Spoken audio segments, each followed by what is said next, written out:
Coach, 7-2 victory, most goals in club history, five first half goals. Just talk a little bit about the team's performance and what you saw out there tonight.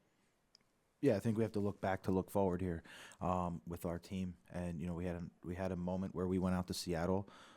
We didn't, when we got done that game, we realized that uh, it wasn't us. And those things happen, but we have to have responses. And it was a really focused week of training, and I thought, credit to the group tonight. They came out as a single unit, and I thought put in a really good performance.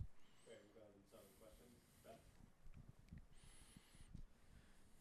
Ben? BJ, I guess just off the top, how do you process 7 goals like that? What's kind of going through your mind on the sideline? I mean, I think for me, I just try to stay, pretty much focused in the moment of what's working, what do we need to improve. A lot of times, maybe it's just the way my, default. But as the goals are going in, I'm usually looking at the back line, trying to make sure that we're compact. So, again, I just thought it was, we were able to get a lot of numbers. We were able to get runs behind the back line tonight, and guys were able to sort of execute. So, I think we're probably still processing it, but I think a good performance. And then for Sam specifically, he's had a lot of chances this year and maybe not found the finish on a few of them. But tonight, for him to get 4 goals like he did, 2 from open play, just what did you make of his performance? Yeah, I mean, each week Sam puts in a really good shift. And we ask a lot out of our forwards with and without the ball. Maybe the goal scoring, is slow to come, but he's been doing everything for us, every match, and now tonight he was rewarded with that. But again, he's been putting himself in really good opportunities, and we know if you continue to get good opportunities and you continue to put yourself there, it'll break for you. And tonight he was a beneficiary of that. Obviously, coaching against Greg for the first time, what was that experience like, kind of coming up against him? And then was that a matchup you kind of circled when he first got hired with Chicago? I mean, every Eastern Conference game is a big a big match for us. So, and then we add on to we want to win every game at home for sure. So I thought tonight's performance was a strong performance, a strong response for us, and an opportunity again to play in front of our fans and compete against a good Eastern Conference team, and and we'll turn the page early next week. Listen, for me, Greg and I have an unbelievable relationship, and tonight wasn't about Greg versus BJ. It's always going to be versus Nashville versus Chicago, and we needed a response coming off of Seattle, and the group gave it to us. Hey, BJ. I just want to ask specifically about the inclusion of Jacob Schaffveling in the starting 11. Did you see something in Chicago that made you go with Jacob, or was there anything that you saw in training that led to that decision? No, I think Jacob has a very clear profile of who he is, and he's very, very good at it. Which is he's a menace running behind the back line. He, his not only does his runs when he gets on the ball, but then it opens up the defense to now be able to play through the lines. And I thought that was another strength of ours tonight. That you saw Andy find in the center midfielders and Hani and Alex in the pockets turning. So just that threat to run behind, I thought, opened the field up for us. And Jacob brings that. So great job of him tonight. And then you mentioned that you were kind of looking at the back line, even though you were up 7-0 at one point.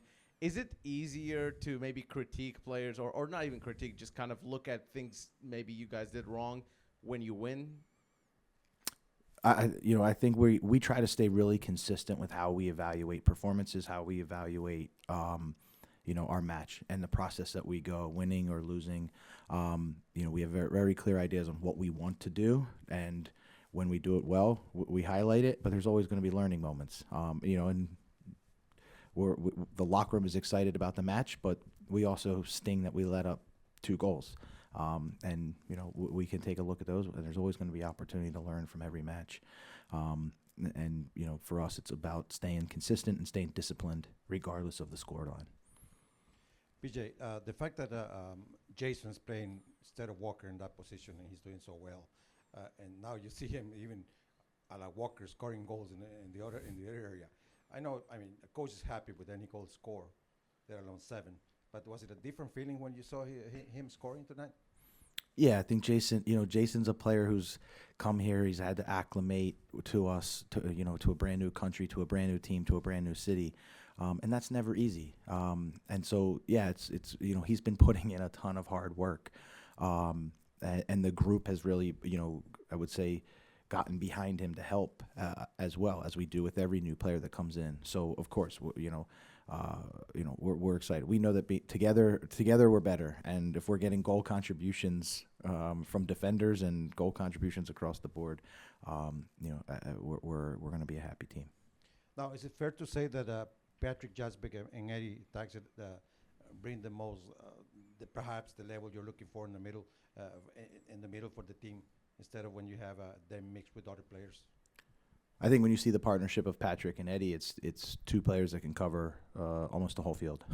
So yes, in that sense. So for us, it's just about how do we deploy different player profiles and partnerships with one another. And I think you saw tonight, and you've seen in the past, Patrick and Eddie are.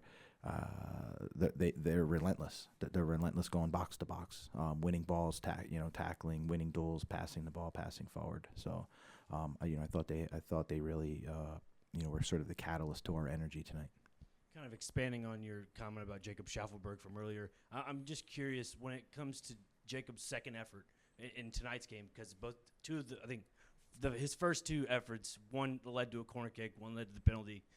Obviously getting to Sam's 4 goals there, but just to that point, is that something that's been missing in this but this team the last couple of games? Is that second effort just to get behind the ball?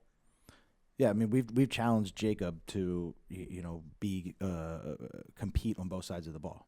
And I think whether that's from positional discipline when we're in our mid block, to pressing and taking the last step and pressing through and trying to block passes, and then defensive recoveries. So it's funny because he has a lot of speed, and a lot of times it's being used in one direction, but that speed can also be used in another direction, which is getting back below the ball or pressing.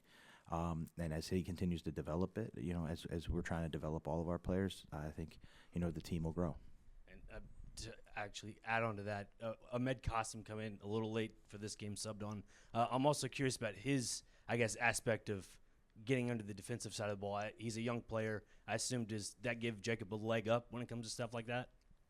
I think they're both competing. I mean, even when Amed came in the game, you saw him close down a guy, put him right on the sideline. So, it's the demand that we put on every player, and every player. It's the standard that we hold here at Nashville, and we'll continue to work with every player to develop them individually to meet those, to meet and develop into those standards.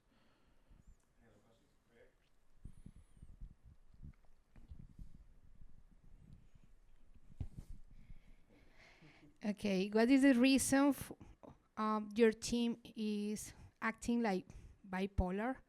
At home, they know how to play how they want, but when they go out, they look like they lost.